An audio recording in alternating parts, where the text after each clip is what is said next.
Gusto mo gantong eksena. Wala ka naman dating sa akin ka pa, nahihilera. Anong round na?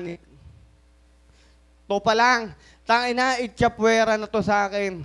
Wala kang ganap na rhyming. Banu ka magsulat, banu ka pa rin mag-deliver. Tangina, pinagmamalaki kita doon sa una na tour na. Tapos biglang round 3 freestyle. Ginawa mo buong track, di ba? Ganun ka kabano, ganun ka magsulat.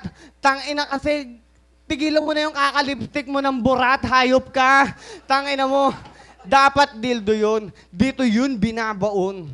Tapos ikaw, ginagawa mong roll-on sa labi. Hanip ka pare. Gusto mo talaga yung dildo lumagari. Sa labi mo pa pare, meron bang ganyan? Tangina. Tapos gusto mo ikay mayaman. Hayop ka na, tol. Gusto mong mabaon. Gusto mo ba dito, ikaw mismo madistro